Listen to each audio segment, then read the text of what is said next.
Saudara-saudara pendengar yang kami kasihi dimanapun Anda berada, Anda kembali bersama kami pada acara Telaga Tegur Sapa Gembala Keluarga. Saya Gunawan Santoso dari Lembaga Bina Keluarga Kristen akan berbincang-bincang dengan Bapak Pendeta Dr. Paul Gunadi. Beliau adalah seorang pakar dalam bidang konseling serta dosen di Seminari Alkitab Asia Tenggara, Malang.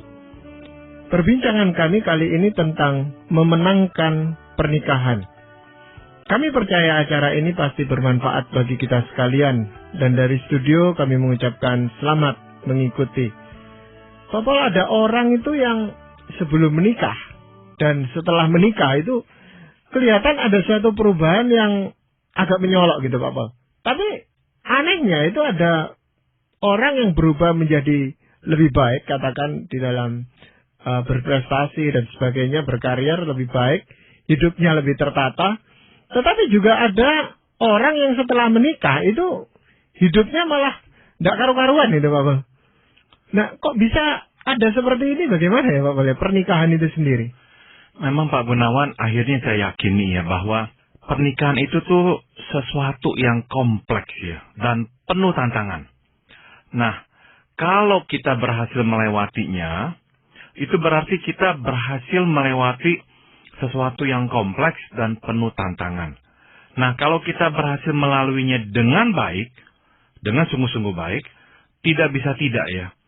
Kita itu tuh seperti emas yang dimurnikan. Kita menjadi manusia versi yang lebih baik daripada sebelum kita menikah. Sebaliknya, kalau kita itu tuh gagal ya, melewati pernikahan dengan baik, mungkin saja kita bisa tetap menikah, tapi kita otoriter, maksa, kehendak kita yang harus terjadi, peduli amat dengan pasangan kita, dan sebagainya. Bisa jadi ya kita lewati sampai 50 tahun menikah dan akhirnya kita mati, tapi kita itu tuh menjadi manusia yang lebih buruk daripada sebelum kita menikah. Karena apa? Karena sekali lagi kita melewati sesuatu yang merupakan pengujian, yang penuh tantangan dan memang kompleks sekali. Namun kita tidak berhasil melewatinya dengan baik. Akhirnya tuh yang kita timbun, yang kita bawa adalah kebencian, kepahitan, tipu muslihat, sifat atau karakter yang buruk-buruk itu akhirnya makin keluar. Dan hasil akhirnya adalah kita menjadi manusia versi yang lebih buruk. Yang Pak Paul katakan dengan melewati perkawinan ini seperti apa, Pak Paul? Karena kalau kita sudah melewati pernikahan ya itu tentu saat kita meninggal nanti gitu, Pak Paul. Atau ada suatu tenggang waktu tertentu itu? Saya kira ya setelah bertahun-tahun kita menikah ya, misalkan lah ya setelah 5 tahun ke atas ya, seharusnya lah kita bisa mengevaluasi ya, kilas balik lah dan lihat, apakah saya menjadi manusia yang lebih baik setelah kita menikah? Ataukah saya menjadi orang yang lebih buruk? Nah, biasanya kalau kita berkata saya menjadi orang yang lebih buruk, itu dapat kita katakan pernikahan kita memang buruk.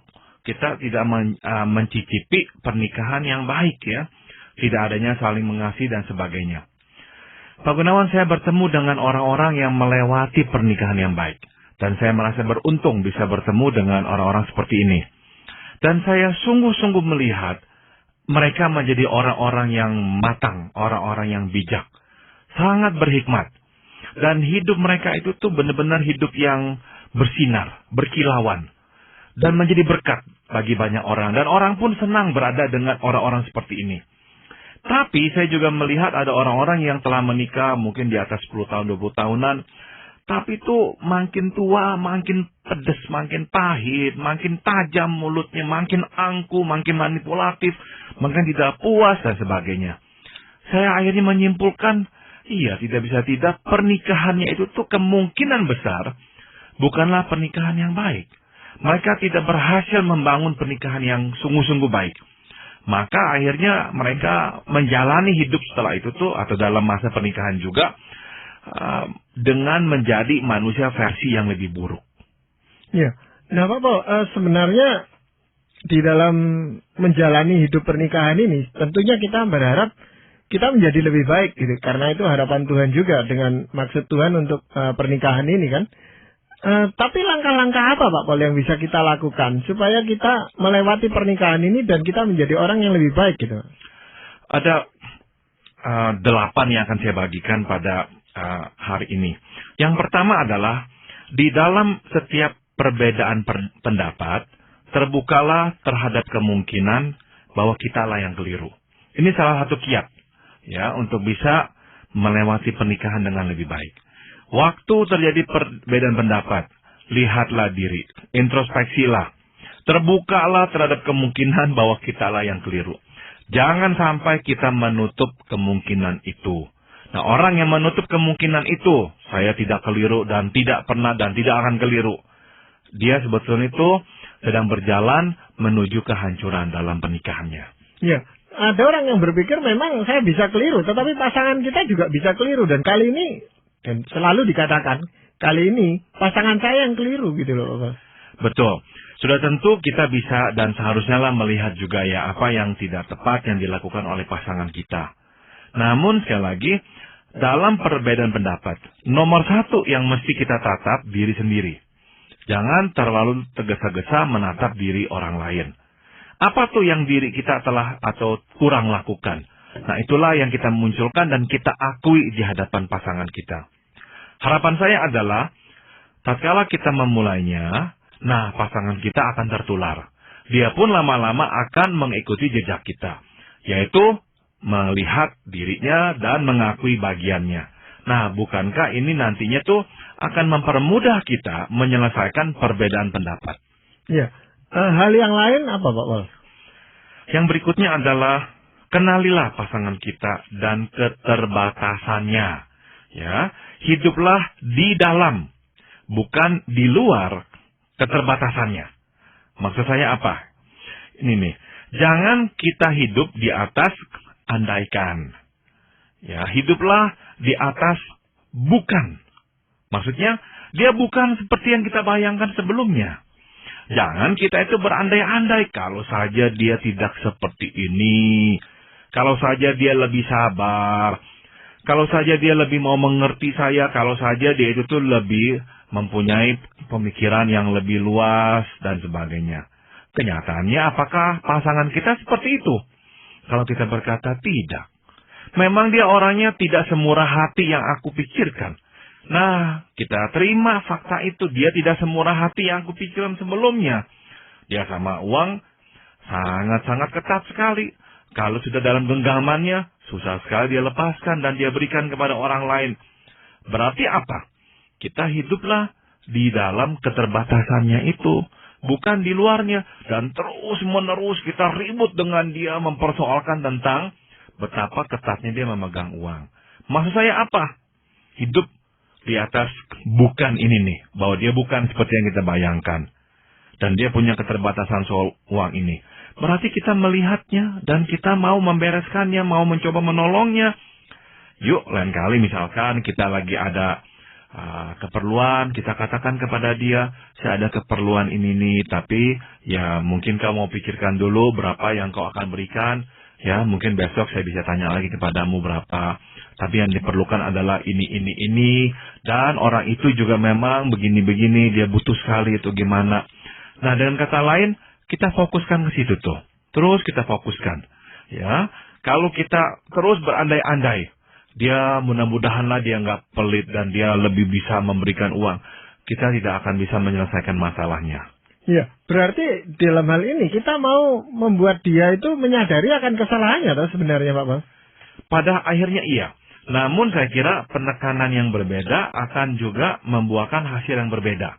Kalau kita mengandaikannya bahwa dia sepertinya tuh tidak seperti yang apa adanya sekarang, saya kira makin jauh ya dari hasilnya. Saya berikan contoh. Waktu dulu dalam awal pelayanan saya beranggapan bahwa seyogianya lah istri saya itu tuh bisa membebaskan saya untuk berbuat sekehendak saya dalam hal pelayanan. Saya mau pergi, saya repot dan sebagainya, seyogianya lah istri saya mengerti saya. Saya luput melihat bahwa saat itu tuh dia masih bersama dengan 3 anak yang masih kecil-kecil. Nah, memang ada contoh-contoh lain, hamba Tuhan lain, yang istrinya kok bisa membiarkan suaminya pergi dan tidak apa-apa untuk waktu yang sangat lama. Dan saya pernah katakan itu kepada istri saya, dan dia berkata, Paul, saya bukan mereka. Mungkin saja mereka bisa, tapi mungkin juga kondisi kehidupan mereka tidak sama dengan kehidupan kami saat itu. Mungkin saja ada orang lain, ada mamanya, atau siapa yang bisa mendampingi sehingga mereka bisa menjaga anak-anak tanpa kehadiran suami mereka. Nah, istri saya memang dalam kondisi yang unik saat itu. Dia sendirian di sini, tidak ada saudara dan kerabat di sini, dan sebagainya. Jadi memang berat buat dia membesarkan ketiga anak tanpa saya di sampingnya terus-menerus. Makanya saya akhirnya harus belajar menerima, inilah kondisi istri saya. Dan saya tidak bisa berandai istri saya seperti istri orang lain. Saya harus terima. Jadi saya harus menyesuaikan hidup saya. Nah, ternyata apa yang terjadi waktu saya menyesuaikan diri, istri saya akhirnya makin bisa mempercayai saya. Dan akhirnya saya makin diberikan kesempatan untuk bisa pergi dan sebagainya. Ya, bukan cuman terhadap partner gitu Pak Paul ya. Terhadap diri kita sendiri, itu seringkali kita mau mempertahankan identitas kita sebelum kita itu menikah dulu gitu Pak Paul. Memang ini saya kira alamiah ya. Kita itu tuh ingin sebisanya ya melakukan hal-hal yang biasa kita lakukan. Kalau kita tidak pernah melakukan sesuatu ya kita juga tidak mau melakukannya setelah menikah. Tapi setelah menikah kita tidak bisa lagi bersikap seperti itu. Kita harus terima bahwa kita itu tuh tidak akan seperti sedia kala dulu. Mungkin kita harus lebih berani bersikap tegas. Karena itulah yang diperlukan. Dulu kita orangnya lembek sekali. Atau mungkin kita masih lebih langsung dalam menyampaikan kemarahan kita. Dulu kita simpen berminggu-minggu baru bicara. Mungkin kita mesti lebih sering menyentuh pasangan kita dan disentuh olehnya. Kendati kita tidak merasa nyaman. Sekali lagi, kalau mau pernikahan kita ini berjalan dengan baik, bersiaplah untuk tidak menjadi diri kita seperti sedia kala. Dan itu tidak apa-apa. Ya, tetapi sulit gitu Pak Paul untuk merubah itu tadi. Jadi membutuhkan waktu untuk menyesuaikan dan sebagainya. Tapi kita pun punya harapan supaya pasangan kita juga melakukan hal yang sama. Sudah tentu ya, kita memang mau melakukannya, tapi kita juga berharap pasangan kita melakukannya pula. Jadi dengan kata lain ya saling mendorong deh ya agar masing-masing bisa berubah. Itu betul sekali. Iya, Pak Paul, di dalam pernikahan itu untuk memberi warna pada komunikasi kita, seringkali kita itu melakukan senda gurau dan sebagainya. Tapi ini bisa disalahartikan oleh pasangan kita gitu Pak Paul.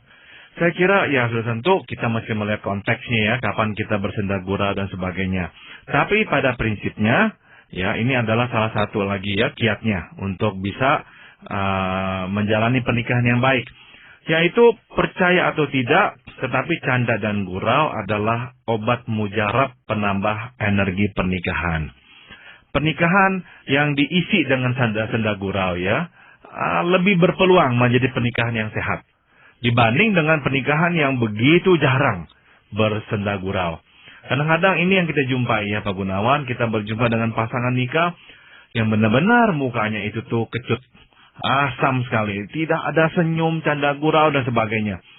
Ya, bagaimanakah bisa nanti menyelesaikan masalah? Sudah ada masalah, pasti lebih berat ya di hati karena memang bawaannya serius, tegang ya.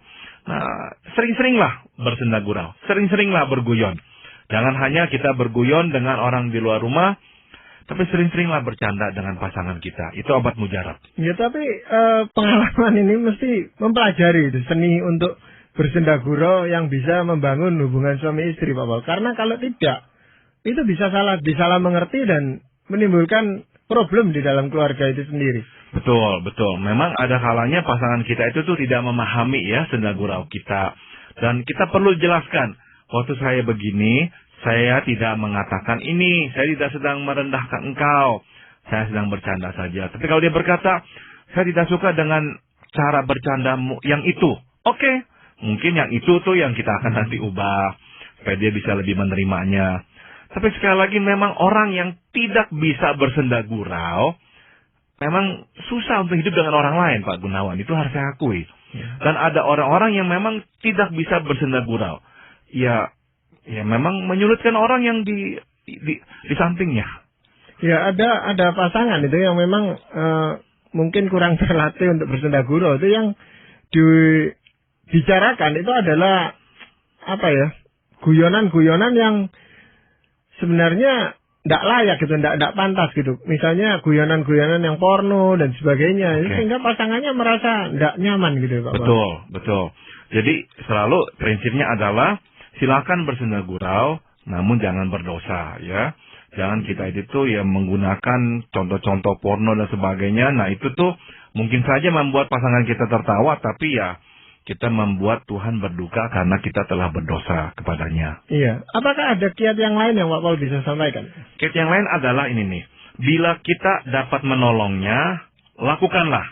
Dan jangan permasalahkan mengapa ia tidak bisa melakukannya. Ada hal-hal yang sepele-sepele, kecil-kecil tentang rumah tangga dan sebagainya. Dan pasangan kita itu tuh tidak bisa melakukannya dengan baik. Ya, silakan. Kita tolong dia, lakukanlah. Dan jangan permasalahkan. Saya berikan contoh yang sangat ringan sekali untuk keluarga yang terjadi dalam keluarga kami sendiri. Misalkan begini. Saya memang yang sering membawa handuk yang telah kami pakai dari kamar mandi kami keluar untuk dijemur. Nah, itu memang saya sudah lakukan dan pernah terlintas, kok istri saya jarang melakukannya. Ya tidak apa-apa. Jadi saya yang seringkali memang mengeluarkannya. Tapi di pihak lain, saya itu tuh juga orang yang sulit untuk, misalkan dalam hal kamar mandi, mengambil tisu atau apa, membersihkannya, lantainya dan sebagainya. Nah, istri saya kadang-kadang berkata kepada saya, Paul, tolong dong, habis mandi mungkin agak sedikit kotor atau apa, kamu yang tolong sekali bersihkan. Nah, saya bilang, iya, kadang-kadang saya ingat. Tapi seringkali tidak mengingat. Tapi jujur, bukannya hanya tidak mengingat, tapi memang saya agak enggan melakukannya gitu tuh. Jadi istri saya mengatakan itu kepada saya sekali dua kali, akhirnya dia tidak mengatakannya lagi dan langsung dia lakukan buat saya.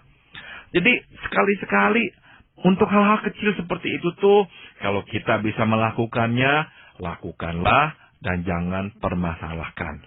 Ya, memang melakukan sesuatu yang kita sendiri tidak suka itu agak berat gitu Pak Paul. Betul. Dan memang ya kita berharap pasangan kita bisa melakukannya. Dan memang kalau memang itu hal yang tidak terlalu berat atau apa, silakanlah saling melakukan. Asal dua-duanya tuh juga saling melakukan sesuatu ya, saling membantu.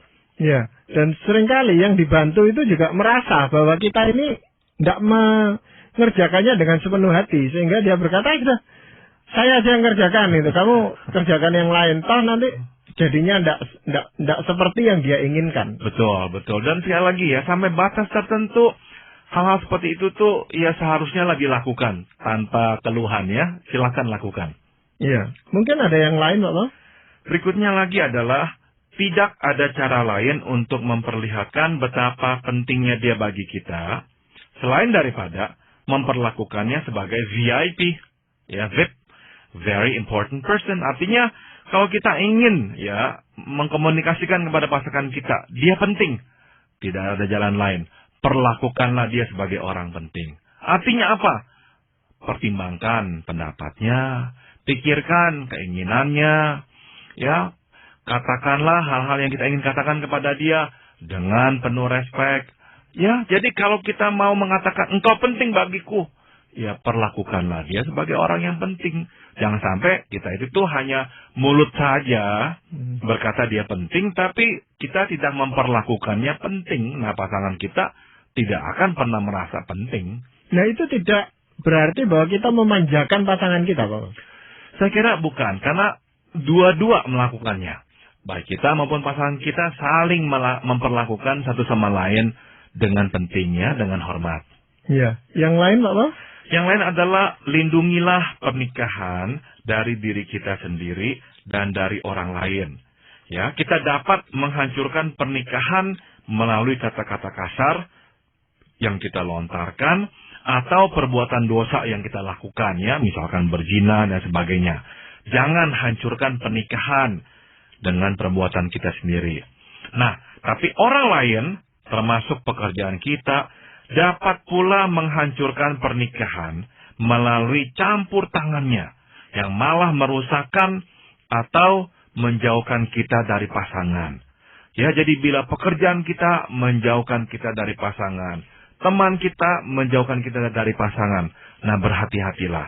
Jangan biarkan pihak luar menjauhkan kita dari pasangan kita atau malah merusakkan relasi pernikahan kita. Itu juga dalam segi misalnya orang yang mengatakan pelayanan gitu Pak boleh, tetapi bisa menjauhkan dengan pasangan. Betul sekali, mesti ada keseimbangan. Sudah tentu memang kita mesti melayani ya, tapi melayani tidak harus secara formal ya. Tapi kita bisa tetap melayani secara tidak formal dalam kehidupan kita sehari-hari. Iya, dan saya melihat ada banyak bentuk pelayanan yang bisa dilakukan bersama-sama sebenarnya. Betul sekali, betul sekali. Iya, yang lainnya Pak Paul? Yang lainnya adalah ini yang terakhir, kesusahan untuk sehari cukuplah untuk sehari. Ya, seringkali kita dikalahkan oleh kekhawatiran akan hari esok. Kita menumpukan kekhawatiran 10 tahun mendatang di atas 10 menit hari ini. Ya, pasangan yang menang ya dalam pernikahan adalah pasangan yang mampu memilah-milah kekhawatiran. Artinya, kita bisa ya membedakan mana yang perlu, mana yang tidak perlu dikhawatirkan. Yang berikutnya, pasangan yang menang adalah pasangan yang dapat menjaga batas antara hari esok dan hari ini. Ya udah, hari esok itu tuh Tuhan akan jaga dan pelihara. Mari kita serahkan kepada Tuhan. Kadang-kadang pasangan ributin apa? Hal yang belum terjadi. Karena udah mengkhawatirkannya sekarang. Jangan. Pasangan yang bisa bersama-sama melewati pernikahan ya dengan baik, dengan penuh kemenangan, adalah pasangan yang bisa memilah hari esok dan hari ini. Dan menyerahkan hari esoknya kepada Tuhan. Ya, padahal sebagian besar yang kita khawatirkan itu tidak mewujud di dalam kenyataan, Pak Paul ya. Betul sekali, belum tentu seperti yang kita bayangkan. Nah, kenapa kok kita harus meributkan sesuatu yang belum tentu akan terjadi? Ya, alasan yang seringkali dikemukakan adalah untuk berjaga-jaga ini, untuk mempersiapkan diri gitu Pak Paul.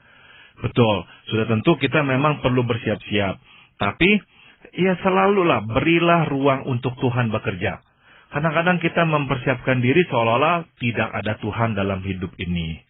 Jangan lupa, masih ada Tuhan. Dan Tuhan itu tuh masih bekerja. Jadi berilah ruang gerak kepada Tuhan untuk melakukan karyanya dalam hidup kita. Memang ada orang itu yang dulu sebelum menikah itu dia kelihatannya berserah sekali pada Tuhan gitu Pak Paul. Lalu setelah menikah malah kekhawatirannya luar biasa. Seringkali diungkapkan. Dan dia katakan dulu kalau saya sendirian itu yang nanggung saya sendiri. Sekarang ini saya sudah menikah jadi saya harus pikirkan istri, anak dan sebagainya itu. Saya menghargai sikap itu ya, sikap bertanggung jawab. Dan memang itu diperlukan dalam pernikahan. Namun ya ada batasnya bertanggung jawab. Batasnya adalah apa? Jangan sampai sikap atau sikap bertanggung jawab itu tuh mengeluarkan Tuhan dari hidup ini. Dan yang kedua, jangan sampai sikap bertanggung jawab itu tuh akhirnya malah mengganggu pernikahan kita. Ya, kita terlalu mengkhawatirkan nanti ini begini bagaimana, nanti ini begini bagaimana, akhirnya diribut dengan pasangan kita. Nah, kenapa harus meributkan sesuatu yang belum terjadi? Jadi, ya saran saya jangan sampai ya kekhawatiran untuk 10 tahun mendatang diributkan pada 10 menit sekarang ini. Ya, nah Pak, sebelum kita merampungkan perbincangan kita ini, mungkin Pak Paul bisa memberikan contoh atau ciri-ciri orang yang menang di dalam pernikahan gitu Pak Paul. Ciri-ciri orang yang menang dalam pernikahan adalah orang itu tuh pertama-tama ya, orang yang puas, damai dengan dirinya, dengan Tuhan, dengan hidup. Dia tenang, dia puas ya. Dia tidak lagi mencari-cari di luar. Sebab di dalam sudah terpenuhi dengan cukup. Ya, dia benar-benar menjadi orang yang bukannya lagi mencari untuk mendapatkan, tapi dia menjadi orang yang memberikan, yang memang membagikan berkat. Sebab dia terpenuhi dengan sangat berlimpah, sehingga dia selalu bisa membagikannya kepada orang lain.